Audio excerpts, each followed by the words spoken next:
जय हिंद फ्रेंड्स। दोस्तों आज समझिएगा गति और गति की समीकरणें। दोस्तों ये क्वेश्चन जो है, क्वेश्चन क्या, ये आपका टॉपिक ऐसा है कि आपको 9th क्लास में, 10th क्लास में, 11th क्लास में भी जो है आपको ये मिलता ही मिलता है, मोशन एंड इट्स इक्वेशंस। तो आज हम यहाँ पे यही क्लियर करेंगे पूरा टॉपिक। तो देखिए दोस्तों, इसको समझने से पहले आपको दो चीज़ें समझने की ज़रूरत है। तो पहले चलिए गति को समझिए। मोशन क्या होती है? तो मोशन दोस्तों होती है समय के साथ किसी वस्तु की स्थिति में परिवर्तन। यानी कि कोई भी वस्तु है, कोई भी चीज़ है और वो जो है अपनी पोजीशन को चेंज करती है। तो अब कोई भी वस्तु है वो अपनी पोजीशन को चेंज करेगी तो उसमें कुछ ना कुछ तो टाइम लगेगा ही। जैसे मान लो कोई फुटबॉल है, वो यहाँ रखी है, कोई फुटबॉल यहाँ पे रखी है और वो फुटबॉल को हम उठा के यहाँ से यहाँ पर रख लेते हैं। अब उस फुटबॉल को हम यहाँ से यहाँ उठा कर रख देते हैं, तो इसको उठाने में कुछ तो टाइम लगा ही होगा। मान लो चाहे हमने इसको 1 मीटर खसका के इधर रखा, ये दूरी जो है वो 1 मीटर की है और हमने 1 मीटर उठा के यहाँ से यहाँ रखा, यहाँ से यहाँ रखा, तो 1 मीटर रखने में भले ही हमें 1 सेकंड लगा हो, पर हमें कुछ समय तो लगा ना। चाहे हमें 1 सेकंड से कम समय लगा हो, पर कुछ तो समय लगा। तो समय के साथ जब इस फुटबॉल की पोजीशन, ये फ़िलहाल इस पोजीशन में थी और यहाँ से हमने उठा के इसको इधर रखा इस पोजीशन में, पोजीशन जब इसकी चेंज हुई, पोजीशन से मतलब जहाँ ये रखी थी वहाँ से उठा के कहीं और रख दिया, या अपनी जगह को चेंज कर दिया, या अपनी पोजीशन को चेंज कर दिया किसी वस्तु ने, तो वो क्या कहलाएगी? मोशन। यानी कि वो गति में है या मोशन में है। अब यहाँ पर दो चीज़ें आती हैं। एक तो आपकी आती है यहाँ पर दूरी, और दूसरी चीज़ आती है आपकी विस्थापन। दूरी को बोलते हैं दोस्तों, देखिए दूरी को हम बोलते हैं यहाँ पर डिस्टेंस इंग्लिश में। तो डिस्टेंस जो है वो क्या होती है? किसी भी गतिमान वस्तु द्वारा तय किए गए रास्ते की लंबाई। क्या होती है दूरी? रास्ते की लंबाई। जब भी कोई वस्तु गति में है या मोशन में है तो वो कुछ ना कुछ रास्ता तो तय करेगी ना। तो जो भी वो रास्ता तय करेगी उस रास्ते की लंबाई को हम दूरी कहेंगे। तो देखिए इसको एग्जांपल से समझते हैं। और इसका मात्रक जो होता है दोस्तों वो मीटर होता है। क्या होता है इसका मात्रक? मीटर। अब उस मीटर को आप किलोमीटर में बदलो या और ज़्यादा कुछ किसी भी यूनिट में आप चेंज करो, वो एक अलग चीज़ है, लेकिन उसको नापते मीटर में ही हैं। तो देखिए जैसे मान लो कि यहाँ पर कोई कार है और वो कार जो है यहाँ से चलती है और यहाँ पर आ जाती है। मान लो ये दूरी जो है 1 किलोमीटर है और वो यहाँ आकर रुक जाती है। तो ये जो 1 किलोमीटर यानी कि 1000 मीटर का जो दूरी है, डिस्टेंस है, इसको क्या बोला गया? डिस्टेंस। तो जब एक जगह से वो दूसरी जगह गई, कोई भी चीज़ जो कि गति में है यानी कि मोशन में है, तो वो कुछ ना कुछ दूरी तय करेगी, उसको हम मीटर में नापते हैं। फिर आपकी दूसरी चीज़ आती है विस्थापन। विस्थापन क्या होता है? देखो विस्थापन होता है किसी भी वस्तु की प्रारंभिक स्थिति और अंतिम स्थिति के बीच की सीधी दूरी या सीधी लंबाई को विस्थापन कहते हैं। देखिए समझिए, जैसे मान लो कोई कार है, अभी आप इसको मान लो ऊपर से देख रहे हो, कोई कार यहाँ पे है और ये कार यहाँ से स्टार्ट करती है चलना और यहाँ पर आकर रुक जाती है। ठीक है, अब ये कार यहाँ से स्टार्ट हुई और यहाँ पर आकर, यहाँ से स्टार्ट हुई, यहाँ आकर रुक गई। तो देखिए इसने कितनी दूरी तय की। देखो ये ऐसे गई और ऐसे घूम फिर के यहाँ आकर रुक गई। तो ये तो हुई इसकी दूरी। और प्रारंभिक स्थिति यानी कि जो इसकी इनिशियल स्टेज थी वो ये थी, और फाइनल स्टेज क्या है इसकी? ये है, क्योंकि यहाँ आकर ये रुक गई। तो इनिशियल स्टेज और फाइनल स्टेज के बीच की सीधी लंबाई, इसको बोलते हैं दोस्तों डिस्प्लेसमेंट यानी कि विस्थापन। तो ये जो डार्क वाला आपको दिख रहा है ये क्या है? विस्थापन। इसको हम क्या बोलते हैं? विस्थापन, या डी फॉर डिस्प्लेसमेंट। तो दो चीज़ होती हैं, क्या क्या? एक तो दूरी और दूसरा विस्थापन। अब देखो एक चीज़ है, विस्थापन 0 भी हो सकता है। मान लो फर्स्ट स्टेज जो है इसकी ये थी, यानी कि इनिशियल स्टेज, यहाँ से कोई वस्तु चलना प्रारंभ करती है, गतिमान होती है और ऐसे घूम फिरती है, कहीं कहीं घूम घाम के ऐसे करके, और वो दोबारा यहीं पे आकर रुक जाती है। तो फाइनल स्टेज भी इसकी यही हुई। तो जो इनिशियल स्टेज और फाइनल स्टेज है उसके बीच का जो डिस्टेंस है वो तो ज़ीरो हुआ ना, क्योंकि यहाँ से स्टार्ट हुई और यहीं आकर रुक गई। तो डिस्प्लेसमेंट जो आपका विस्थापन है वो जीरो भी हो सकता है, बल्कि जो दूरी है वो कभी भी आपकी ज़ीरो नहीं होगी, क्योंकि दूरी जब कोई वस्तु गति करेगी तो चाहे भले ही वो 1 मीटर चले या आधा मीटर चले, पर चलेगी तो वो कुछ ना कुछ डिस्टेंस तो वो तय करेगी। तो इसीलिए डिस्प्लेसमेंट आपका ज़ीरो भी हो सकता है। फिर आपकी यहाँ पर आ जाती है मेन चीज़ जो हमें समझनी है, वो है चाल या फिर स्पीड। तो गति की दर, इसको देखो, चाल का मतलब क्या है, एक तरीके से गति की दर, रेट ऑफ मोशन, इसी को हम क्या बोलते हैं, चाल यानी कि स्पीड। और देखो इसकी जो हम डेफिनेशन दें तो वो डेफिनेशन ऐसे हो सकती है कि वस्तु द्वारा इकाई समय में तय की गई दूरी क्या कहलाती है, चाल। वस्तु द्वारा इकाई समय में, इकाई क्या होता है दोस्तों, समय की कोई भी एक यूनिट। मान लो हम समय को मीटर में, समय को हम सेकंड में नाप रहे हैं या फिर घंटे में नाप रहे हैं। तो मान लो हम सेकंड को घंटे में नापते हैं, आवर में। तो अब ये क्या हो गया, अगर ये एक है तो ये इकाई समय है, समझ रहे ना। 1 सेकंड, 1 मिनट या 1 घंटा, तो ये इकाई समय होगा, समझ रहे हैं ना। तो ऐसे, तो इकाई समय में तय की गई दूरी, मान लो 50 मीटर की दूरी तय करती है कोई कार, और वो 1 घंटे में तय करती है, तो हम ऐसे लिखेंगे प्रति घंटा। यानी अब प्रति का मतलब क्या होता है यहाँ पे, 1। तो इसी को हम क्या बोलते हैं, इकाई। इसी को हम क्या बोलते हैं, प्रति को इकाई। तो इकाई समय में तय की गई दूरी किसके द्वारा, वस्तु के द्वारा, उसको हम क्या बोलते हैं, चाल। और चाल का फॉर्मूला क्या होता है दोस्तों, चाल को हम प्रदर्शित करते हैं v से। तो चाल बराबर दूरी बटे समय, चाल बराबर दूरी बटे समय। फॉर्मूला क्या होता है, चाल बराबर दूरी बटे समय। चाल को हम प्रदर्शित करते हैं v से, और विस्थापन को हम यहाँ पर s से भी जो है प्रदर्शित करते हैं। विस्थापन बोल लीजिए या फिर आप इसको दूरी बोल लीजिए, और t आपका समय है ही, टाइम। और एक फॉर्मूला आ जाता है आपका औसत चाल का। अब ऐसा तो नहीं होता है ना कि कोई गाड़ी चल रही है तो वो 20 किलोमीटर प्रति घंटे की रफ़्तार से मान लो वो चलना स्टार्ट हुई, और 20 किलोमीटर प्रति घंटे की रफ़्तार से ही थोड़ी ना चलती रहेगी, रास्ते में उसकी स्पीड कम ज़्यादा भी तो हो सकती है ना।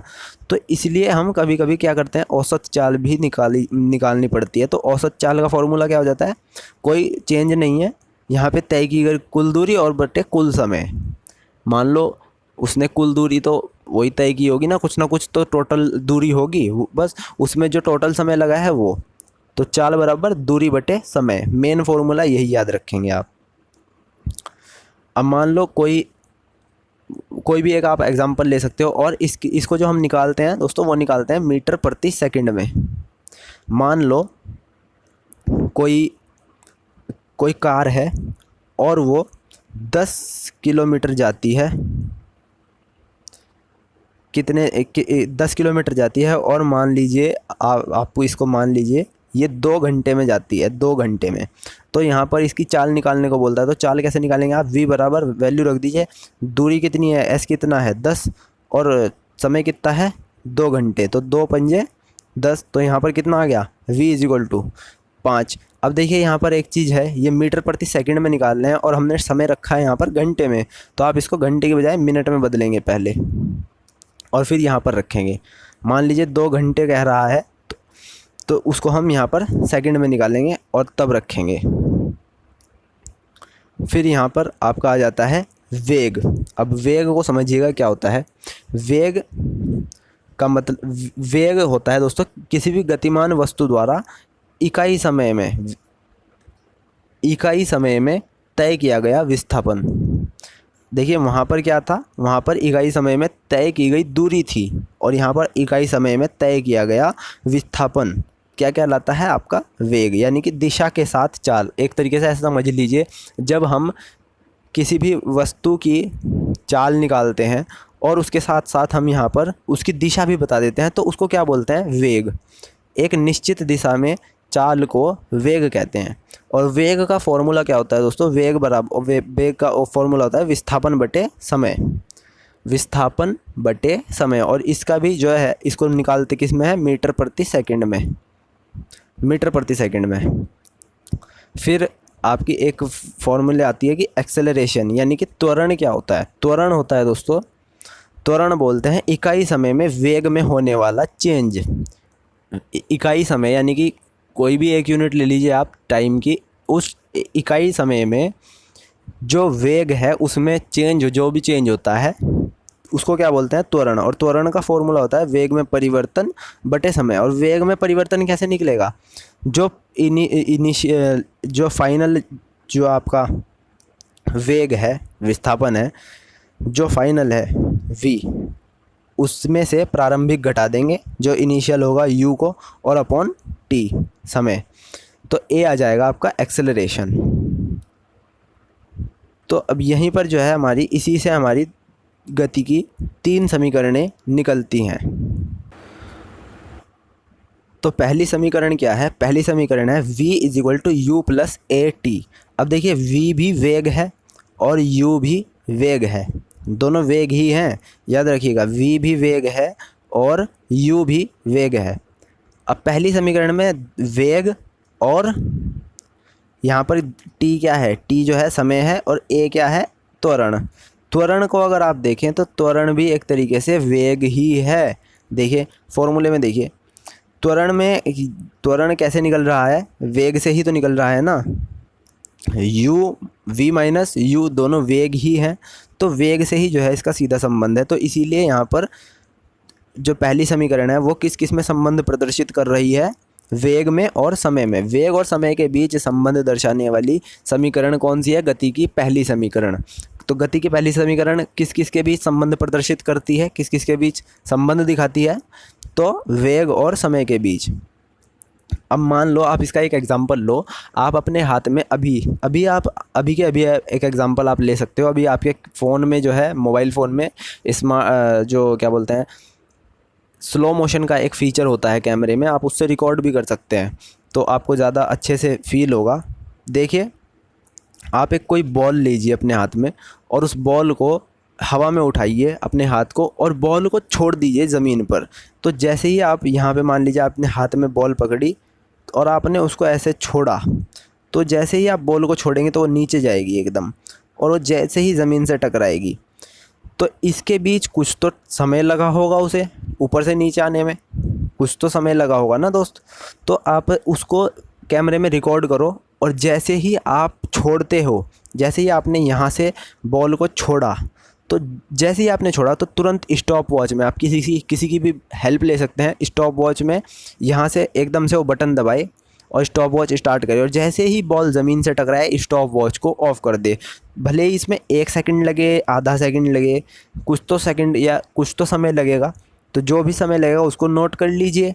और अब आप एक चीज़ नोट करिए यहाँ पर, जब आप इस बॉल को हाथ में लिए हुए थे तो बॉल का जो u यानी कि प्रारंभिक वेग है वो तो 0 है ना भाई, शुरुआत में तो उसकी स्पीड 0 ही थी, तो वेग क्या है शुरुआत में? 0। तो u की वैल्यू क्या हो जाएगी आपकी? 0। और आपको v निकालना है, मान लो भाई एक्सेलरेशन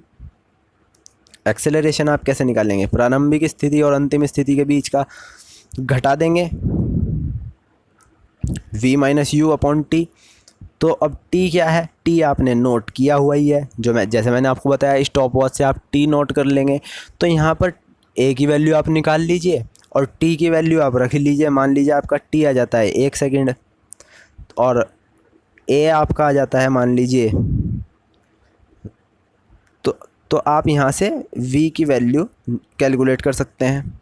अब तो यहाँ पर किस किस चीज़ के बीच में संबंध प्रदर्शित कर रही है ये समीकरण? एक तो यहाँ पर s क्या हो गया आपका? दूरी हो गई। तो यहाँ पर किस किस के बीच समय और स्थिति, दूरी यानी कि s4 क्या है? पोजीशन है, स्थिति है। तो स्थिति और समय, क्योंकि देखिए u जो है, u तो हमेशा लगभग आपका 0 ही रहेगा, क्यों ज़ीरो क्यों रहेगा? क्योंकि u लगभग आपका ज़ीरो इसलिए रहेगा क्योंकि जब कोई वस्तु चलना प्रारंभ करती है, गति प्रारंभ करती है, तो उसकी गति शुरुआत में जो उसका शुरुआती वेग होगा, प्रारंभिक वेग होगा, इनिशियल वेलोसिटी जो होगी वो ज़ीरो ही होती है, क्योंकि ज़ीरो से ही तो स्टार्ट करेगी। ऐसे थोड़ी ना कि बीच में से 10 किलोमीटर से स्टार्ट कर देगी, ऐसे थोड़ी ना हो जाएगा। तो u तो लगभग ज़ीरो ही रहेगा। तो ये किस में? स्थिति, और t क्या है यहाँ पे आपका? समय, टाइम। तो स्थिति और समय के बीच, स्थिति और समय के बीच संबंध प्रदर्शित करती है आपकी दूसरी समीकरण। और तीसरी समीकरण है आपकी, तीसरी समीकरण क्या बता रही है यहाँ पर? v square is equal to u square plus 2as। तो यहाँ पर आप देखें, अगर v और u दोनों वेग हैं, वेग और यहाँ पर s आ जाता है मेन, तो वेग और स्थिति के बीच, वेग और स्थिति के बीच संबंध प्रदर्शित करती है तीसरी समीकरण गति की। तो देखिए अब एक एग्जाम्पल लीजिए। अब यहाँ पर कोई भी कंफ्यूज हो सकता है कि अगर हमें दूरी निकालने को बोल देता है तो हम कौन सा फॉर्मूला यूज़ में लेंगे, क्योंकि देखिए दूरी s इसमें भी है, s इसमें भी है, तो दोनों में s है, तो अब कंफ्यूज तो हो ही सकता है कि कौन सा जो है यहाँ पर फॉर्मूला यूज़ करना चाहिए, कौन सा नहीं करना चाहिए। यहाँ पर जो है हम एक एग्ज़ाम्पल लेते हैं अब। तो एग्ज़ाम्पल क्या है? मान लीजिए कोई ट्रेन है और वो विराम अवस्था से चलना प्रारंभ करती है, यानी कि विराम अवस्था से चलना प्रारंभ कर रही है। तो आप ध्यान से समझ ही सकते हैं, विराम अवस्था से चल रही है तो उसका प्रारंभिक वेग यानी कि u बराबर क्या हो जाएगा? ज़ीरो हो जाएगा, जाहिर सी बात है। और 5 मिनट में वो 72 किलोमीटर प्रति घंटे की रफ्तार पकड़ लेती है या वेग प्राप्त कर लेती है। तो अब यहाँ पर बताइए, और त्वरण उसका एक समान माना गया है, मतलब शुरुआत से लास्ट तक एक जैसा रहता है। तो यहाँ पर उसकी रेलगाड़ी द्वारा इस वेग को प्राप्त करने के लिए रेलगाड़ी कितनी दूरी तय करेगी, कितनी दूरी के बाद उसकी 72 किलोमीटर प्रति घंटा की जो है वेग हो जाएगी। तो बताइए ज़रा। देखिए u बराबर ज़ीरो हो गया, तो अब यहाँ पर हमें a निकालना है। जब वो बोल रहा है कि त्वरण एक समान है, तो त्वरण यानी कि एक्सेलरेशन कैसे निकलेगा? तो u तो ज़ीरो दे ही दिया है, और v कितना दे दिया है उसने? कितना बोला कि 72 किलोमीटर प्रति घंटा का वेग प्राप्त कर लेती है। तो हम कितना लिखते हैं यहाँ पर? v बराबर कितना हो जाएगा?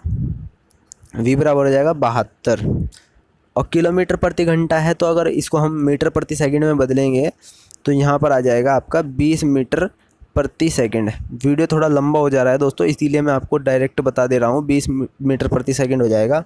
और t बराबर बोल रहा है कि 5 मिनट बाद वो 72 किलोमीटर प्रति घंटे का वेग प्राप्त करती है। तो 5 मिनट को हम, अब हमें तो सेकंड में चाहिए ना, यहाँ मिनट दिया है, तो 5 मिनट को हम सेकंड में बदलेंगे तो 1 मिनट में 60 सेकंड होते हैं, तो 5 मिनट में कितने हो जाएगा? 6 पंजे 30, यानी कि 300 सेकंड। तो अब t is equal to 300 second हो गया। यहाँ पे मैं नोट कर लेना है, t बराबर 300 सेकंड हो गया, और आपका u बराबर ज़ीरो और v इज इक्वल टू 72। तो यहाँ पर आपका a कितना आ जाएगा दोस्तों? v माइनस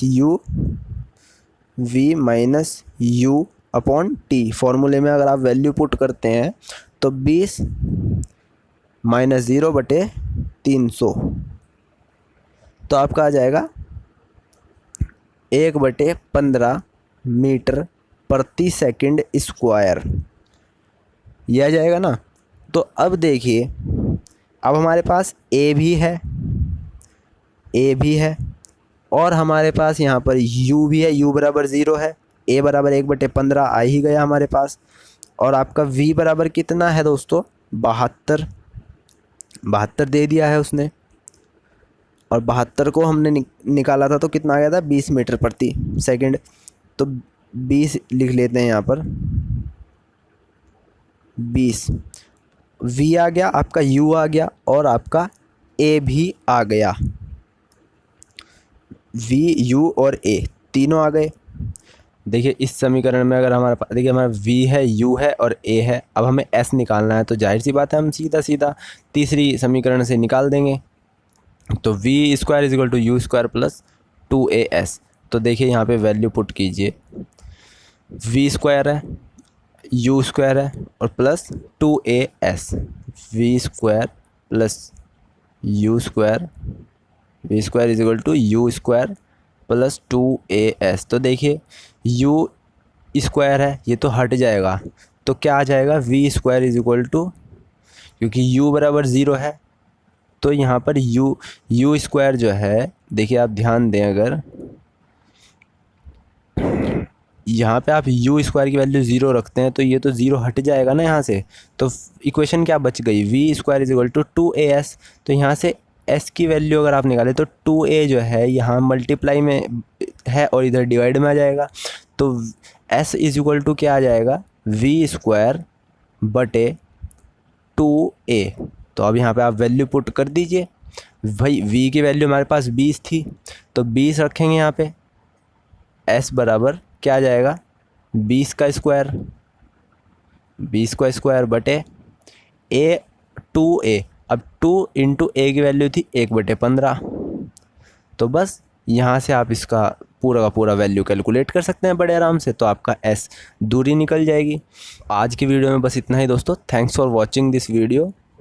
तो आई होप कि आपको गति की समीकरणें समझ में आ गई होंगी, कैसे आप कौन सा फॉर्मूला कहाँ यूज़ करेंगे ये भी आपको समझ में आ गया होगा। Thanks for watching. सब्सक्राइब अगर आपने नहीं किया है, चैनल पर नए हैं तो चैनल को सब्सक्राइब करके घंटे को ज़रूर प्रेस कीजिएगा, जिससे नए वीडियो का नोटिफिकेशन आपको तुरंत मिल जाए। वीडियो को लाइक और शेयर ज़रूर कीजिएगा। Thanks for watching. मैं मिलता हूँ आपसे नेक्स्ट वीडियो में।